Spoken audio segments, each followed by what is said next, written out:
try to have a revolutionary idea, they really want to have an idea. And they don't have it. You see what I mean? They have it by chance. Austin is very big or larger cities, like New York City. So my goal in life when I was 15 was to get to New York somehow. And I just fell in love with maps, and I was obsessing over maps, and I taught myself how to program so I could put a map on the screen. And then I taught myself how to put dots on the map, and then I taught myself how to move the dots around. And suddenly I had this gorgeous map with all these moving dots, and I thought it was the most amazing thing in the world, but the dots had no meaning whatsoever. So I wrote software, dispatch software, so that I could tell where these entities were and map them out. And that's really where the idea came from, because if you get into any taxi cab, you can hear the chatter. You can hear where taxi is saying, this is where I am, this is what I'm doing, this is where I'm going, this is who I'm picking up. Suddenly I had some meaning for my dots, but more importantly, I had this very rich picture of what was happening in Manhattan right now, in St. Louis.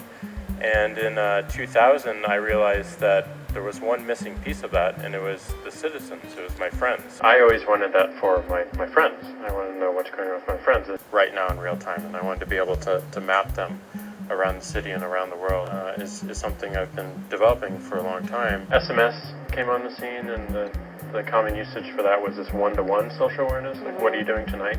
And it first crystallized when I saw I am. Mixing those two metaphors and those concepts together was the original impetus of Twitter.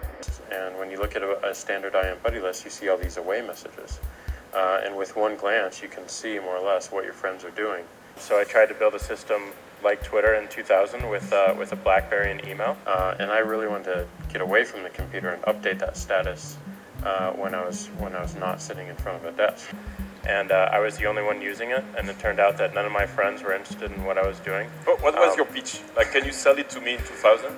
Yes. What would you tell your friends? Well, I told my friends that I'll be sending my emails. I'll sending these emails to this service as I'm walking around the park, and they'll be going to you in real time.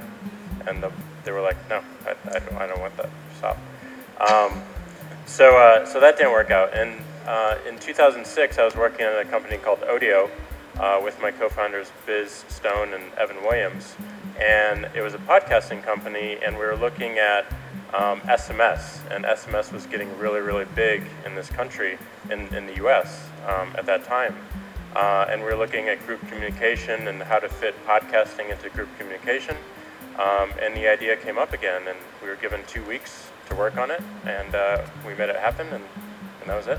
The most amazing thing about Twitter is that, to me, is that it's redefined every single tweet.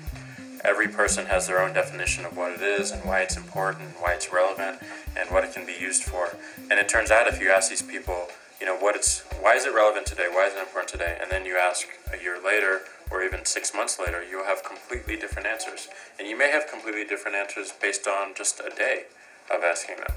And it's because the technology is open enough that it's a foundation, it's a utility like water or electricity that you can build products on top of and you can build value upon. And it's not a company or a technology or a product that is dictating a particular usage or a particular set of users. It's saying, here's a blank canvas, please come and make your mark.